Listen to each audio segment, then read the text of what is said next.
Welcome to our math solution channel. তো সামনেই মাধ্যমিক স্টুডেন্টদের ইউনিট 2 পরীক্ষা। সেই পরীক্ষার প্রস্তুতি পর্ব আমাদের চলছে জোর কদমে। তো আজকে আরো একটি চ্যাপ্টার, তার নাম হচ্ছে করণী। এই চ্যাপ্টার থেকে একটা এমসিকিউ পড়বে এবং একটা 3 নাম্বারের অঙ্ক পড়বে, যেটা ছাত্রদের কাছে খুবই ইম্পর্টেন্ট একটা ব্যাপার, যে করণী অধ্যায় থেকে আমি 4 নাম্বার সহজেই তুলতে পারবো। এর সঙ্গে অথবা দিয়ে ভেদ অধ্যায়ের অঙ্ক থাকে। ভেদ অধ্যায়ের অঙ্ক, ভেরিয়েশনের অঙ্ক খুবই কঠিন হয় অনেক ছাত্রের কাছে। তাই সেই তুলনায় করণী চ্যাপ্টারটা সহজ। তো করণী চ্যাপ্টার করার জন্য আমি বোর্ডে আসছি। ইউনিট 2 অধ্যায় দ্বিঘাত করণী এবং 3 একটি অঙ্ক করব। তো আমি 161 পেজের অঙ্ক একটি 6 দাগে আছে, সেই অঙ্কটা আমি করে দেখানোর চেষ্টা করছি।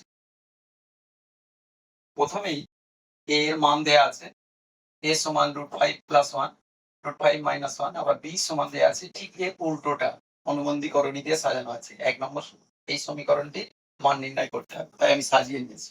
তো প্রথমেই যেটা করতে হবে, a আর b এর মানটাকে গুণ করতে হবে। অর্থাৎ a এর মান আর b এর মানকে গুণ করা মানেই কাটাকাটি হবে, উপর নিচে লব হয়ে কাটাকাটি হয়, এক উত্তর হবে। আমি সাজিয়ে রেখেছি। এই অংশটা কেটে যাবে, ঠিক এই অংশটা কেটে যাবে। কাটার চিহ্নটাও তোমাকে বুঝিয়ে দিতে হবে যে এইভাবে আমি কেটেছি। কাটাকাটি করার পর এক উত্তর হবে। অর্থাৎ a গুণিত b করে পাই 1। এই সমীকরণে আমি মানগুলো পুট করব। আচ্ছা, 2 নম্বর কি করতে হবে? a এবং b এর যোগফল করতে হবে। a এর মান এবং b এর মান যোগফল করতে হবে। তার জন্য আমি সমীকরণ কিভাবে গঠন করছি?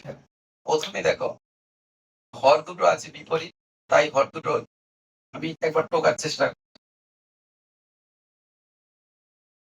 সেম ভাবে বসে গেল।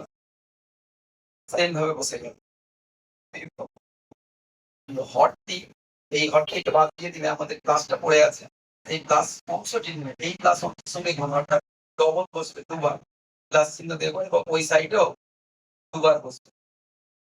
√5 + 1, √5 + 1 দুবার। এই সাইডে √5 - 1, এই সাইডে √5 - 1। কিভাবে হয়েছে?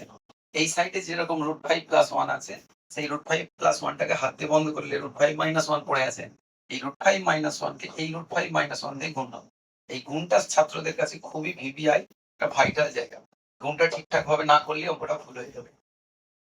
নিচের দিকটা আমাদের বিপরীত এসছে a - b, a + b, অর্থাৎ আমরা বীজগণিতের সূত্র ইউজ করতে পারি, ক্লাস 7 এর সূত্র।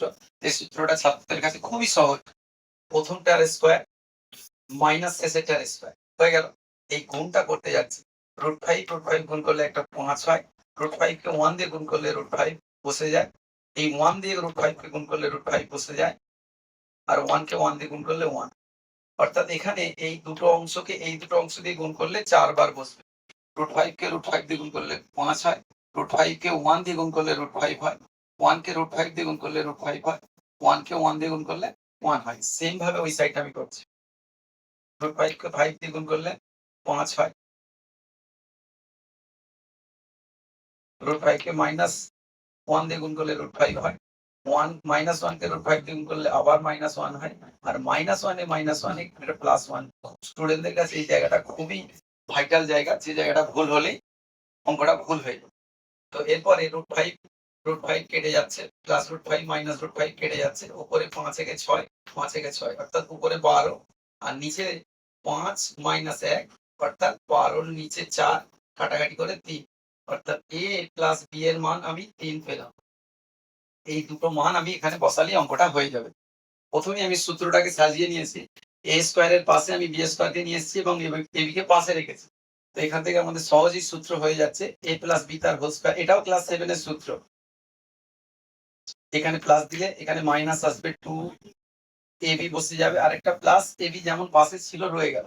ঠিক সেম সূত্র এখানে আরেকবার আমি লিখবো, a + b তার হোল স্কয়ার মাইনাস 2ab, অর্থাৎ এখানে প্লাস হলে এখানে মাইনাস, আর এই মাইনাসটাও বসে যাবে। এবার আমি মানগুলো বসাবো। a + b এর মান 3, 3 এর স্কয়ারই -2 ইনটু ab এর মান 1 ইনটু b এর মান 1। আবার একবার বসাবো আমি, 2 ইনটু 1 -1। অর্থাৎ অঙ্ক খুব সহজেই মানগুলো যদি বসানো যায় টুকটুক করে, মানটা বসিয়ে আসলে পরপর স্টেপ বাই স্টেপ নেওয়া যাবে। 3 এর স্কয়ারিং করলে 9 হয়, -2 1 এর 2 হয়, +1, 3 এর স্কয়ার 9, 2 -1, অর্থাৎ 9 আর 1 এর 10 থেকে 2 বাদ দিলে 8, আর 9 থেকে 3 বাদ দিলে 6, কাটাকাটি করে দিলে 4 এর নিচে 3। এটাই অ্যান্সার। আজকে এই পর্যন্ত। তুমি এসে গেছো বলবে তো স্যার?